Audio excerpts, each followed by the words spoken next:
Welcome back. Steve Guttenberg released his review of the Iota VX SA3 just a few days ago, so I wanted to express my opinion on the PA3, which is the power amp that accompanies that unit. I've owned a pair of PA3s for a few years now and I use them in a mono configuration without the SA3. And I figure I'd share my opinions as well as to let you know of what my day-to-day listening system consists of. I purchased a pair of Iota VX PA3s after watching Sean's review over on his channel Zero Fidelity.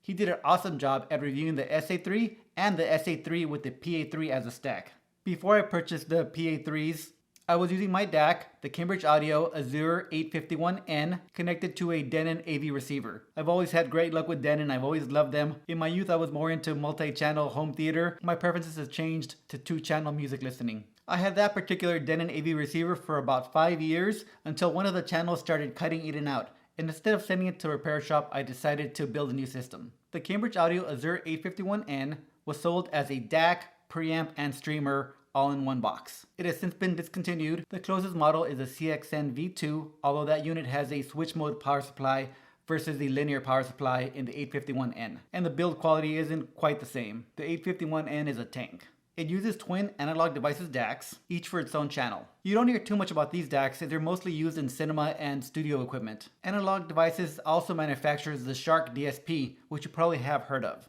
This is what the 851N uses for volume attenuation. I prefer to have the digital preamp feature turned off and use it as DAC only with a fixed output to my analog preamp. The streaming hardware uses the Blackfin processor, which is also an Analog Devices product. And the output of the analog on the 851N is via XLR balanced or RCA unbalanced. And it will output on both of those at the same time. And I connect the DAC to my preamp via XLR cables. For channel separation, I would always recommend going with a DAC with dual chips. If it's an R2R DAC, you don't have to worry about this as there's always separate ladders for the right and the left channel. And more DACs are starting to use dual chips, even at the entry-level price points. An example is the Topping E30 version 2, which uses 2 AKM chips. And you can get that DAC for around $150 and sounds awesome. We'll talk about the preamp that I use next, which is a Youngsong JA1.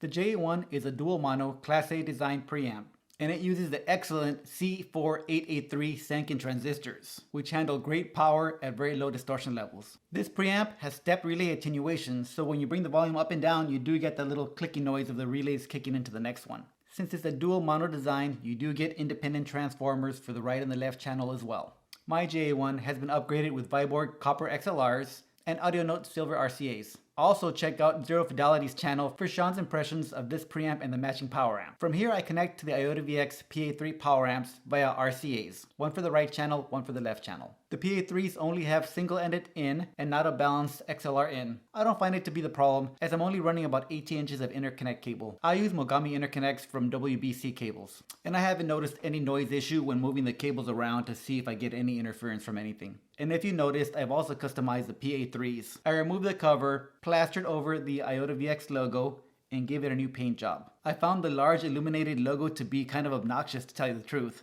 A nice small little plaque would have been more elegant, in my opinion. Another note is that you can't dim the power LED without the matching SA3 integrated or their network streamer, the NP3. A switch on the back for that would have been nice. And be forewarned, this will probably void your warranty if you decide to open up your chassis and paint yours.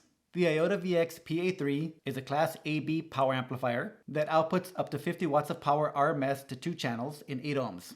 Or you can bridge the amp by flipping a switch in the back and plugging your cables into the appropriate binding posts. Now you'll get 100 watts to a single channel, and that's RMS, so you'll get substantially more on peaks. So what do the amps sound like? Like Tarun says over on his channel, The British Audiophile, the amp is pretty neutral. It does get out of the way of the music. You're really not thinking about what kind of amp you're listening to, you just hear the music. I find that it does pair great with the Cambridge DAC, as most Cambridge units are thought to have that warm sound. As most British units, I'm thinking like the Neve preamps. And the same for my turntable, the Cambridge Audio Alva ST with the Ortofon M2 Black. The M2 Black is a super energetic and fun cartridge, so it's awesome with a neutral amp. The PA3's mids are very clear with a ton of detail. With a lower end DAC, the mids can get kind of crunchy though. I once tried connecting a Wii Mini streamer directly to the amps with horrible results. The highs are bright, so again a warm source will tend to roll off a little bit on those highs, and the bass is fast and accurate. But when only using one of the amps in stereo mode in a large room, the bass isn't very impactful. You can hear it, but you can't feel it. When both amps are used in a monoblock setup, the bass comes alive. Very fast, clean and controlled, and not rumbly at all unless the music calls for it. The mono route really does help with dynamics. By having a larger reserve in the output capacitor, it hits those high demand bass note peaks with ease. The mono design also helps with channel separation. It should also help with imaging, but I don't know if that's more a function of the source components or speakers and their placement. I have to say, learning is a lifetime experience, and I learn something new with every new device I listen to.